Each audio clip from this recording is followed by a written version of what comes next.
Right. Carl, it's an absolute pleasure to have you on the Positive Podcast today. How you doing? Hey man, I'm good, thanks. How are you? Yeah, good, good. Yeah, I'm good, sir.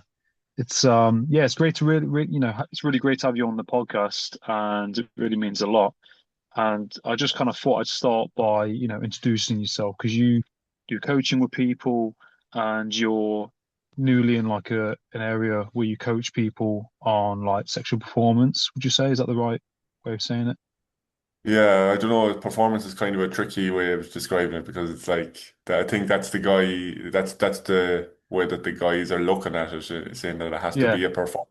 But you're right. Like that's kind of it's the accepted word of looking at it. But yeah. yeah, I don't know how going forward. I'll have to maybe look at that word. Yeah, because I think when people think performance, isn't it? It's almost like a test or a benchmark that you've got to fit yourself into, and I think that's like the connotations with that, isn't it? Sometimes, and I Yeah, just really love your content and the topics that you touch on, and you're able to go into your story, how you got into coaching and how you kind of got into the areas of that. yeah, sure. So I started off working in construction when I was probably about 19, and I never really wanted to stay in it. And throughout my 20s, I was always into self-development, and the reason that I got so heavily into self-development was because I was suffering so much from anxiety, especially around my sexual performance. And I was constantly looking for answers, constantly reading books. And in my late 20s, then I started to hire coaches who really helped me. And then I think probably about 3 years ago, I quit construction and I started coaching, just doing general self-development coaching. And about 6 weeks ago, I finally bit the bullet. I knew I was going to get into men's sexual work at some point, but I was carrying a lot of shame around my own story for such a long time because anytime erectile dysfunction is talked about or premature ejaculation, it's talked about in a piss take way. I've never had a serious conversation unless it was my own personal stuff talking to doctors or psychologists, but I've never had a serious conversation anytime on a construction site, there'd be old lads maybe in their 50s and 60s taking the piss out of each other. Oh, you need those blue pills and I don't need those blue pills, you need those blue pills. And there's me 25 years old. Fuck, like I'm taking those blue pills and I'm fucking half their age. And yeah, so it was a journey. But about 6 weeks ago, I started an Instagram page called Intimacy Rewired, and that's going really well. Yeah, like there's a lot of guys reaching out to me. I've started a school community online. It's an online platform where it's basically a community platform, and that reached 50 members yesterday, I think. So I can't believe how fast it's grown, and it goes to show how much of a demand there is for work like this because the doctors don't have the answers other than pills. Psychologists can help, yeah, but there's a lot more to it. Yeah, no, I think it's a really important topic, isn't it? And I think there's a lot of pressures around, you know, intimacy and, in the bedroom with your partner or in the bed, whether it's your partner or someone, someone seeing, whatever the situation is in that area. I think sometimes people can have a lot of pressure around it. And I think especially if, being a teenager or, however old someone is and they've not had much experience maybe and they're going into that situation, it's a big thing. It's a massive deal. And I think we can kind of make it bigger in our heads than what it should be, like the pressures of having to, because people sometimes say like, you have to last for so long or, like you got to do this. And, especially if you're getting to know the person, there's probably pressures around if I get this wrong, they might not like me, they might not want to do something with me.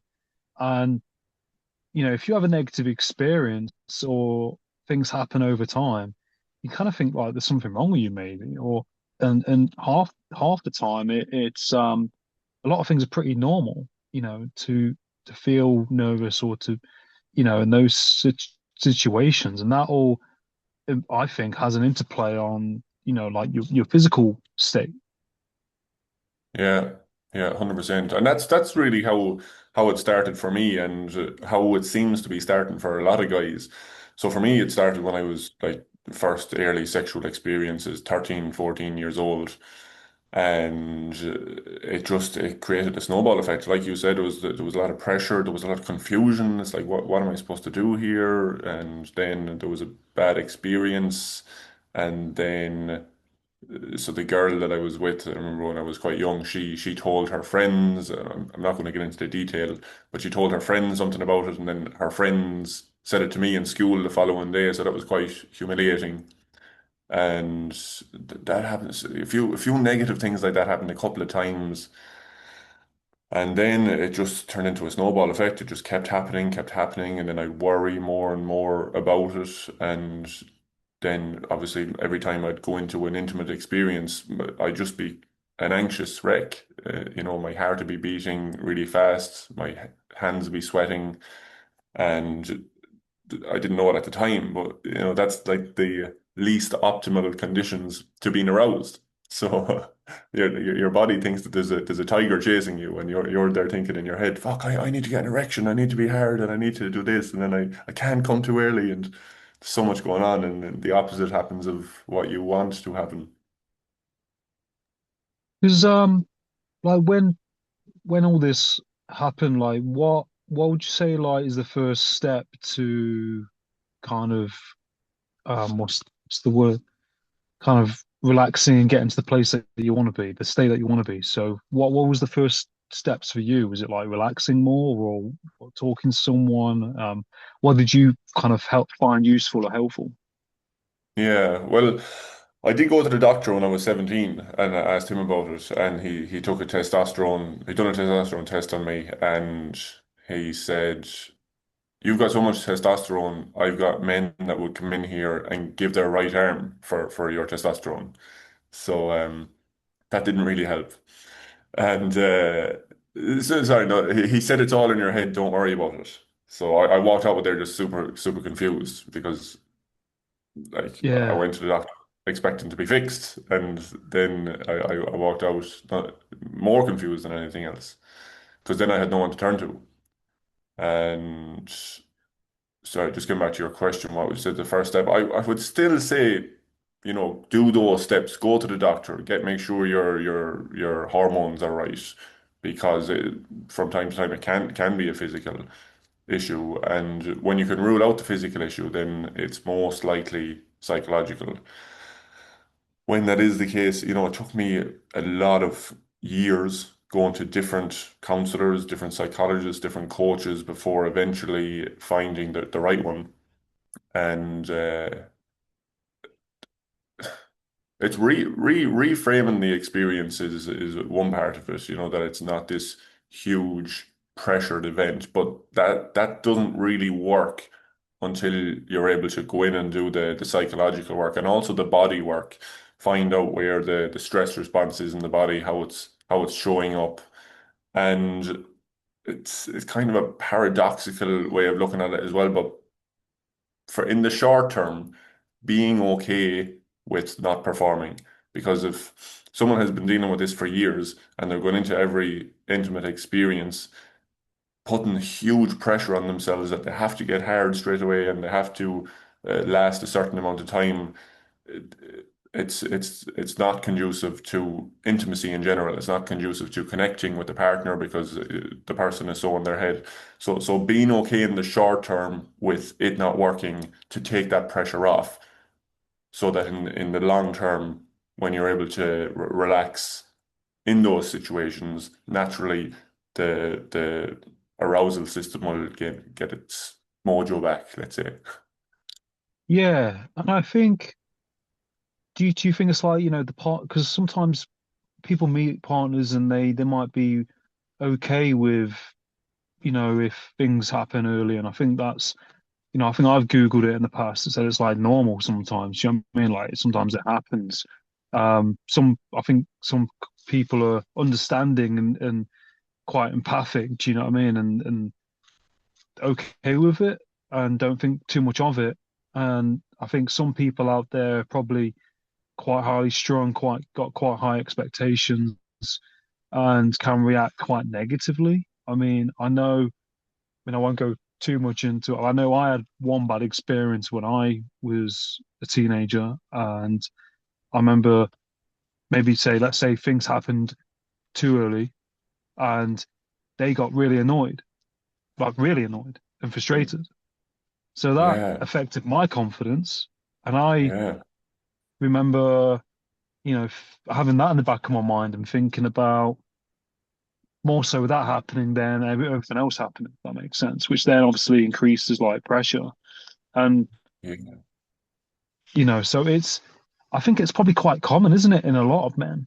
And then if you doubt yeah. yourself, then that can kind of snowball. Yeah, for sure, for sure. So I'm really surprised to hear that the person that you were with got angry or pissed off. Yeah, that's never happened to me. Honestly, like it's happened. Like Yeah. I've been in intimate situations in more times than I can count on my two hands, and no woman ever got pissed off. So I'm quite surprised to hear that. But I have heard some stories about that. And I would imagine that in those situations that the girl is taking it personal and that she's personalizing it, that it's something to do with her, that maybe you weren't attracted to her, or you're just using her for the sake of your pleasure. There's so many variables to it, but generally speaking, when someone gets angry like that or loses it, they are taking it personal. And that was one thing I learned over the years as well, is the communication, especially when I knew, I might not quote unquote perform. I would say it to the girl beforehand, hey, look, sometimes it takes me a bit longer to get warmed up. And generally, once I said that, they really appreciated it. But I noticed in before when I wouldn't have had the conversation, I'd act surprised as well. I'd be like, "Oh, I don't know what's going on." They would make it about them, and they would think to themselves, "Oh, he's not attracted to me. I'm no good, or I'm not this, or I'm that." And then it was a shit experience for both of us. Versus when the communication was healthy in the situation, things naturally happened anyway. I took the pressure off myself. She wasn't putting pressure on herself, and then it just naturally led to more connection and more intimacy.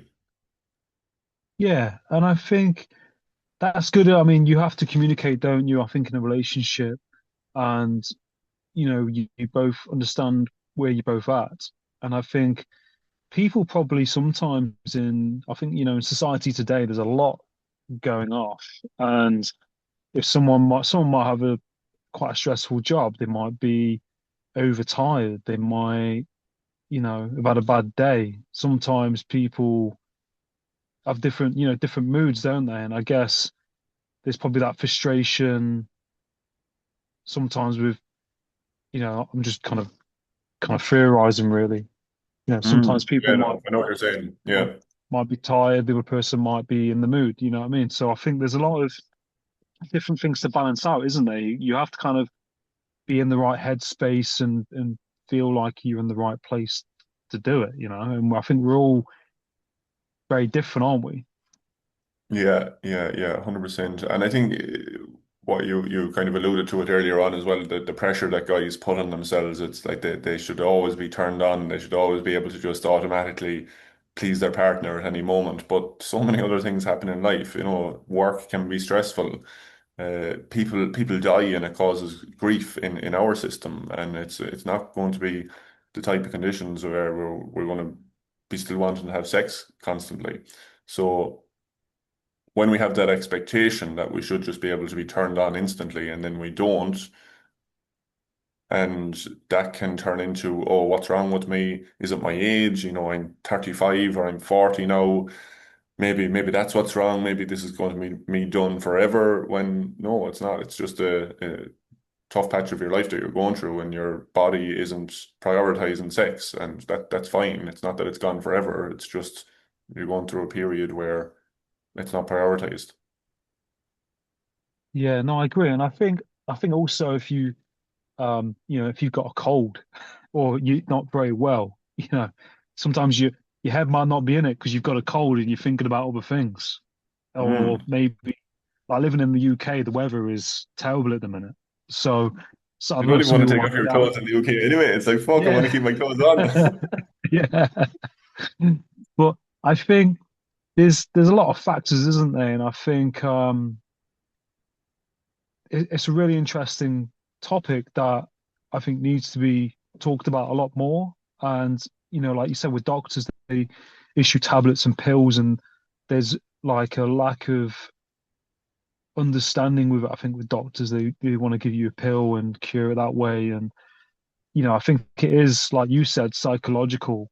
And that then has a knock-on effect. And I think, like you said, when you're growing up, like you worked on a building site in construction, and in those sorts of places, it's like the crack, isn't it? People like take the piss and they'll say things, and that probably builds more pressure because you kind of think, well, I can't discuss this with these people. Do I discuss this with my dad? I mean, me personally, when I grew up, like when I was growing up, my parents never spoke to me about like, sex or anything like that. I had to kind of talk to mates about it. And my I remember some of my mates doing it for the first time and talking to them, being like, what was it? What was it like? Whoa, what happened? Yeah, So yeah, that's your benchmark. yeah, yeah.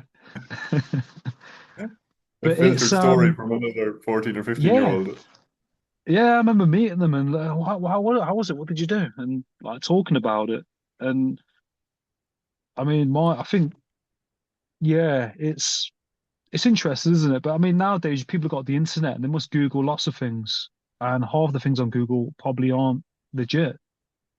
Well, a porn on top of that as well, but watching porn and then having that Yes, expectation of these people who are probably pumped up with Viagra as well and instantly hard and pumping the girl for half an hour, it's just not realistic.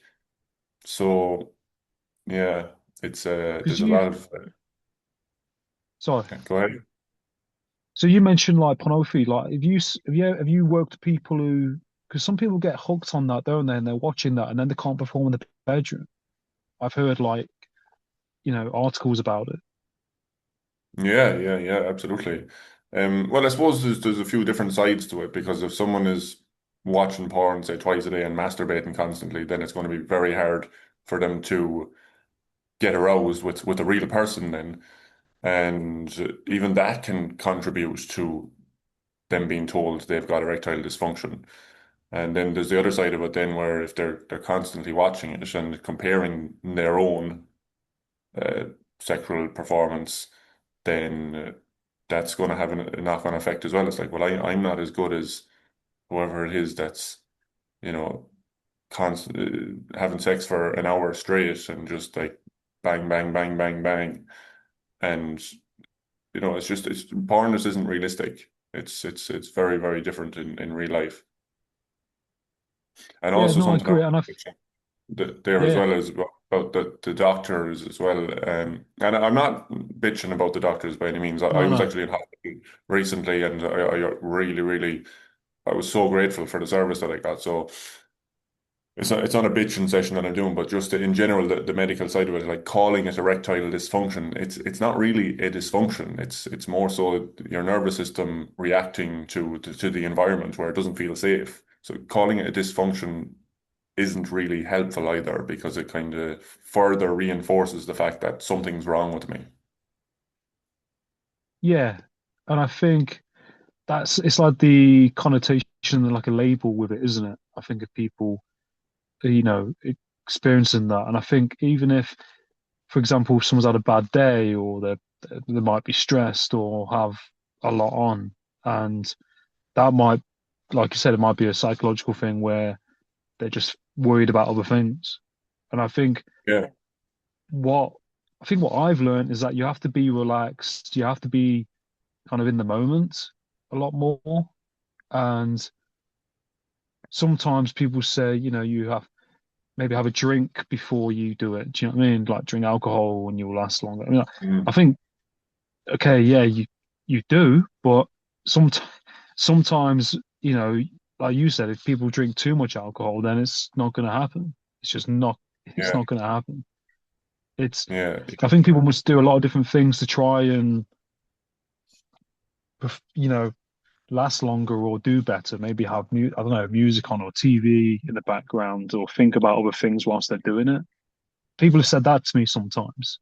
Think about something else, and it's like, well, you don't want to think about something else. You want to think about what you're doing. yeah. Like, Exactly. Yeah, yeah. Well, that's a common bit of advice that I heard when I was younger. yeah, This is a bit grotesque here now, so you might want to edit it out. But I remember one fella, it's he okay. was saying, he was saying, "Oh, when I was having sex with this girl, I had to imagine her taking a shit because otherwise I was going to come." And he said, I found that such a good way. So then he was telling all his mates, just think, well, if you're going to come too early, just think of your partner taking a shit." Yeah. And we were all like, "Fucking hell, yeah, that's great advice." So, but like you said, it takes you out of the moment. It takes you're not connected to your partner if you're thinking about football Yeah. or taking a shit or whatever it is. Yeah. It's that could totally ruin the whole thing, couldn't it? And then, but Yeah. the I think like sometimes it's probably people get I think people sometimes might have different sex. I've heard of people having different sex drives. One person might be more. Do you know what I mean? Have a higher sex drive than the other person sometimes. I don't know how accurate that is, but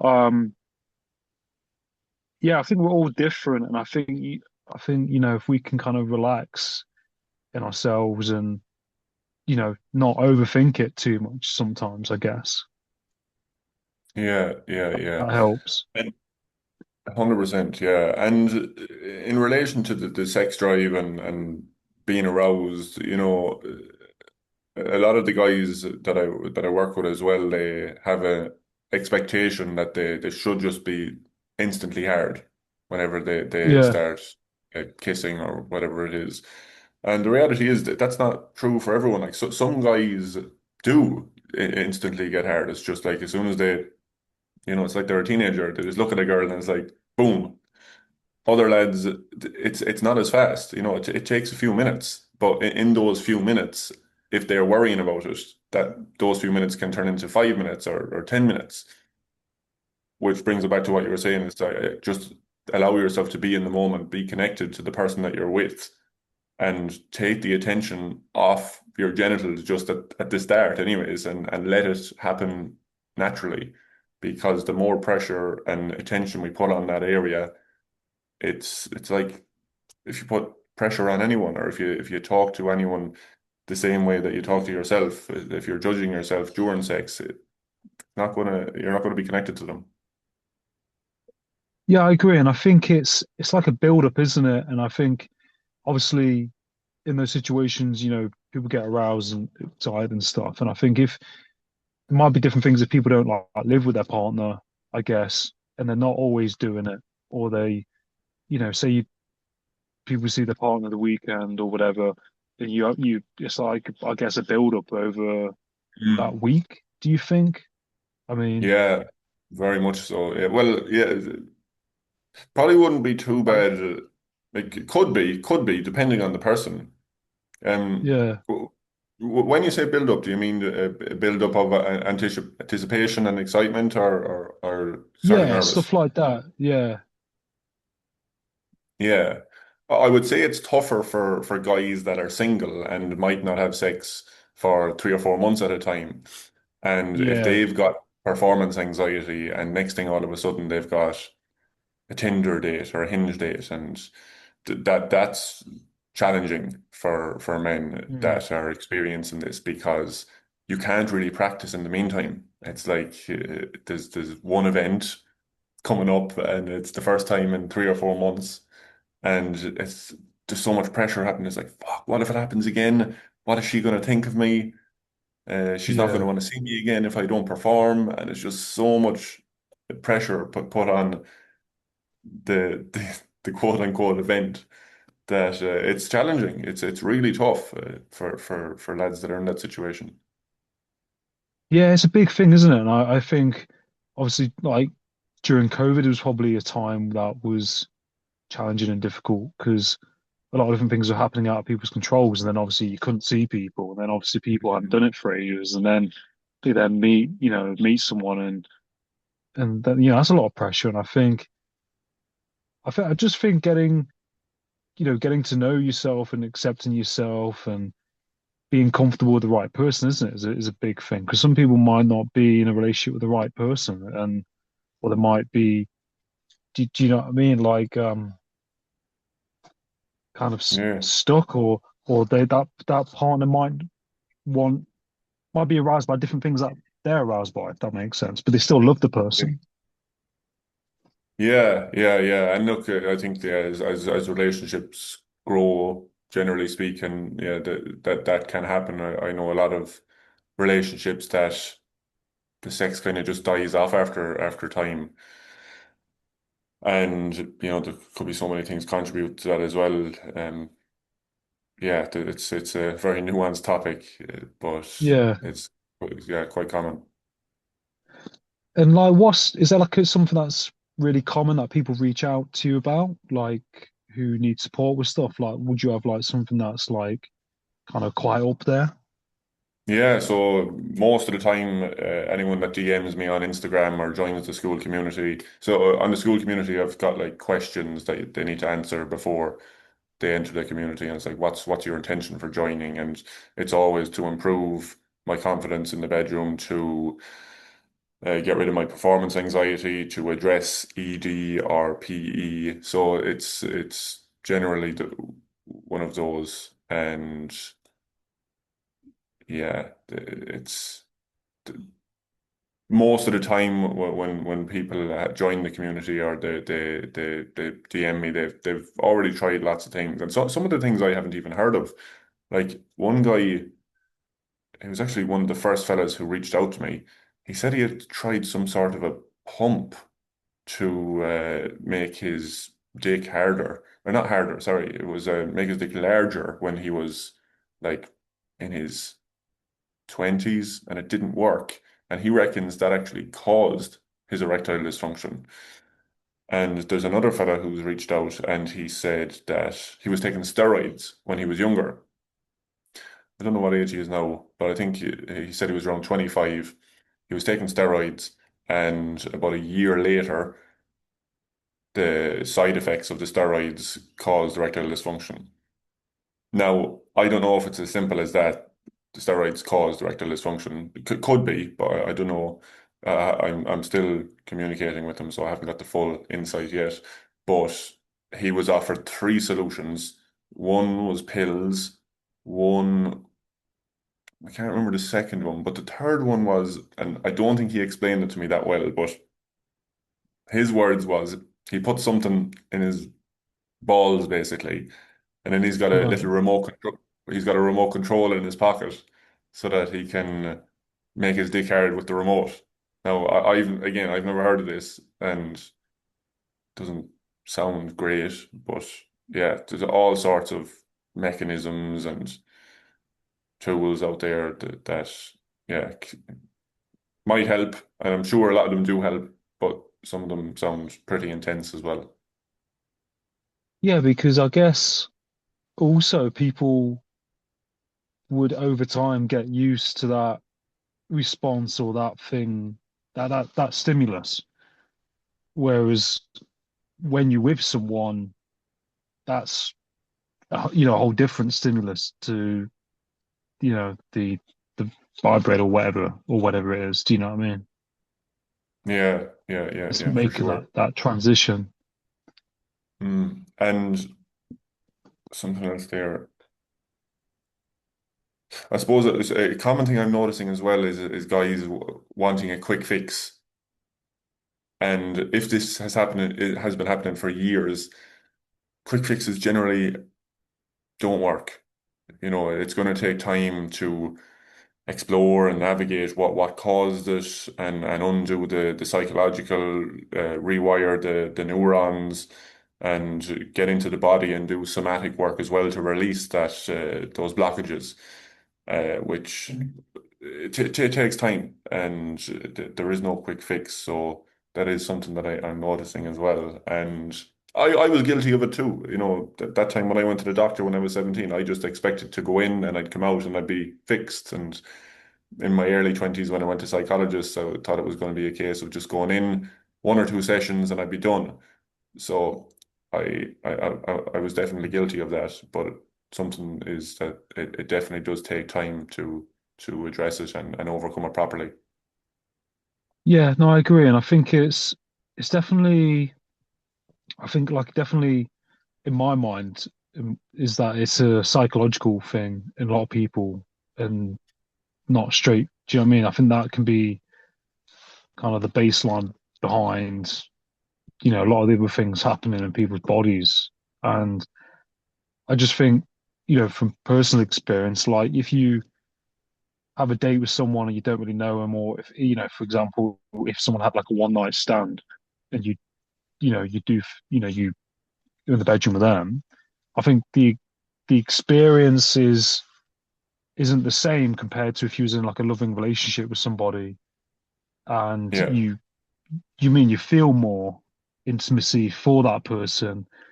And I think some people might be having one night stands sometimes, just kind of speculating, and might not, the experience might not be the same, or they're not, as excited in that situation. Because I think if you have deep feelings for someone, I think it's just heightened even more. Would you say? Do you 100%. think that Yeah. has an Yeah. impact? An impact? Yeah, again, depending on the person, like some people can have one night stands and have a great time, and other people really need that more closeness and connection, and for in order for the sexual experience to be worthwhile. Yeah, because yeah, I don't know, any one night stands I've had, like in the moment they're good, but they're not really good in the long term. Like you might feel the ego might feel good the following day, but it's not really proper connection. And in relation to safety as well, it's a vulnerable thing. Mm, It's we've been conditioned that when you take your clothes off, you feel seen, and yeah, it's a vulnerable thing to when someone else sees you naked. So building that trust and safety with somebody, naturally the sex is going to get better. And it has been my experience too. Initially, when I meet someone, the sex is never unreal the first time, but as time progresses, you get to know what each other likes, and it becomes better and better as time goes on. yeah. No, I think that's a great point. And I think also, when you watch people watch, say, movies, or there might be a sex scene in a film, and sometimes I found that they're quite over the top, and like the ladies like shouting and stuff, and sometimes like that might not happen. Do you know what I mean? Or like, so, Yeah, I think yeah. people think that that's like normal. That's what right? Sometimes it might be, or maybe all the time, but do you know what I mean? Like generally Yeah, speaking, I think like people have certain connotations in their head of how things are meant to play out. And I think it's quite hard if people are struggling with that and you know, they struggled that for a while and not being able to talk to their parents. So I think it's great what you're doing because you're allowing people to share, a lot of their deep insecurities and you know, deep ways that they feel about themselves. And I think, you're yeah, going to really help people and are helping people because it's not like they can, it's not like 95% of people go to the doctor and talk about this stuff. Well, I wouldn't want to go talk to my doctor about, if I was experiencing those things. But like you said, not bringing in doctors, but sometimes people might be more anxious afterwards. after going to the doctor, is it? Yeah, Yeah, and if could they've be. been Yeah, prescribed something. yeah, yeah. Well, if they've been diagnosed with, let's say it's a person who's 30 years old, and in fairness, I don't think the doctor ever did say to me erectile dysfunction. I don't think he did. It's more so just reading online. But Yeah, yeah, even just getting pills and thinking, is this going to be me forever now? Do I need to take these forever? Like that can be tough because especially when something I always ask guys whenever they message me or on the community, the school community, can you get an erection during the night? Or do you wake up in the morning with an erection? Or if you're by yourself, can you get an erection? If the answer is yes, generally speaking, it's psychological. And that alone can be a relief for a lot of guys because rather than thinking that they're broken, that there's they have some sort of a dysfunction, it's like, okay, right, I just need to work on the psychological and the somatic part. Because yeah, a lot of them come in thinking like, fuck, I'm done, I'm broken for life. But it's if they can get it up by themselves or they wake up during the night, then that means the system's working. They feel safe when they're asleep. The body feels safe to be aroused, feels safe when they're alone to be aroused. It's just when there's another person, they might perceive the partner to be judging them, and therefore then right. the body Yeah, doesn't work well. But when they're by themselves and they feel that safety, they feel that connection with themselves. It's like, okay, I'm safe here. yeah, So it's a good for anyone listening as well. If that is you, then yeah, there is a caveat to that as well, because there was one stage in my life where I was going through a really tough time for a few months, and yeah, my erections disappeared during the night as well. And at this stage, this was very confronting for me because I was already worried that there was something wrong with me, and then they disappeared during the night and I wasn't waking up in the morning with them, and I was like, I'm fucked. I am done here. But it wasn't. I was just going through a very, very stressful point in my life. And once I came out the other side of that, the body started functioning naturally again. yeah. No, exactly. And I think if we stop experiencing certain things that we usually experience, we can kind of, you know, look inwardly probably a lot, can't we? And think that's it, or or there's something wrong with me. Whereas, like you said, you might be going through a stressful time, or things might be happening, externally, which are having an impact.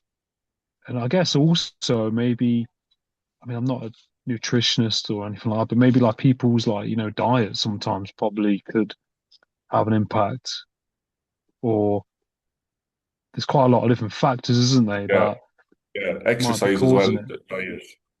Yeah, definitely.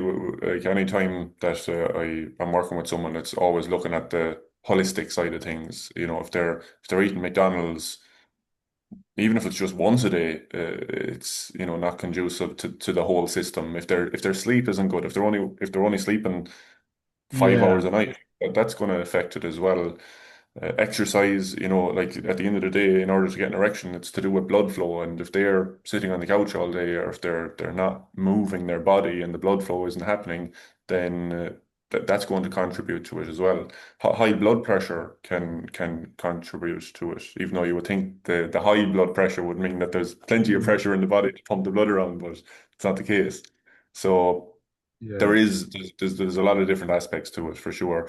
But when it starts happening, regardless of what the catalyst for it is, it very yeah, quickly turns into self-judgment and what's wrong with me? And then when the voice in the head gets a hold of it and starts to really focus in on it, that amplifies it and it makes it even worse than what it was initially. So it's very, very nuanced, and every case is going to be very different. yeah. No, definitely. And maybe if you look into it, maybe it could be, don't know, genetics maybe sometimes with people, and family. I don't, it's, I think it's, Yeah, that's a big yeah. I don't know. It could well be like you can never really yeah, rule anything out.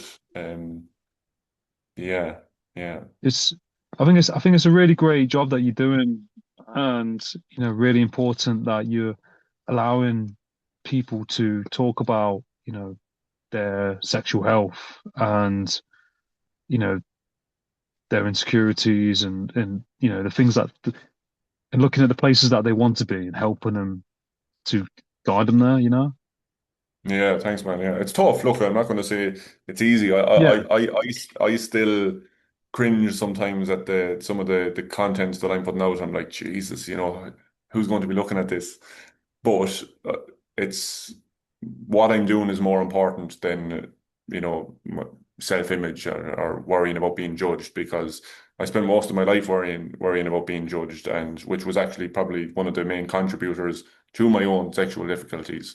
Whereas now yeah, it's just yeah, like it's too important. There's so much work to be done, and men to not just men, women have their own version of this as well, which we actually done a podcast with my friend Anita the other day. It's called yeah, vaginismus, and yeah, yeah. basically it's the pelvic floor muscles tighten involuntarily and won't allow penetration. Even some women struggle to insert a tampon. So it's Oh. very real for both men and women. So yeah, the more awareness there is around it and people talking about it and people that have gone through it and wanting to help others that have gone through it, the better. Mhm. Yeah, no, I totally agree. And I think it's great work and I wish you, all the best with everything that you're doing. And where can people find your content, like website, Instagram, stuff like that? Yeah, so it's called Intimacy Rewired on Instagram. That's probably the best place. I also have a TikTok page and Facebook if someone isn't on Instagram. I would say, yeah, I don't have a website set up yet. Don't know if I will, to be honest, because it's not really I have a website for my other stuff, but it's more business to Yeah. business. Yeah, most people are on You're on Instagram. LinkedIn as well. I am. If someone, yeah, they're not going to remember how to spell my name. But maybe if you've got this recorded and yeah, Yeah. you'll have a caption underneath. If someone wants to write in my name, you can find me on LinkedIn. Oh, awesome. Yeah. Yeah, I'll put the links in where you want me to put the links and I'll put it out there. And yeah, no, I think it's been really it's the first time I've ever t talked about anything like this on my podcast, and I think it's a really important topic to talk about because a lot of people below the radar probably struggle with a lot of these things, and it's not talked about in their probably their social group. Do you know what I mean? And their family. Um, so Yeah. yeah, I think it's really really great what you're doing, and I wish you all the best, as I said, and I look forward to doing another show with you. If you want to talk about other topics, we can look into that as well. Yeah, 100%, man. And thanks for reaching out and having me on. And thanks to Saliha for connecting us. Yeah, yeah, yeah. Thanks, Alia. She's a great person, and I really appreciate you connecting us. And yeah, hope you enjoy this episode and get in touch with Cahul. Wait, Cahul, Cahill. Cahill. Cahul. Get in touch with Yeah. Cahul, and he'll help you out. All right. Cheers, everyone. Cheers, Cahul. Bye bye. All right. Just find the star.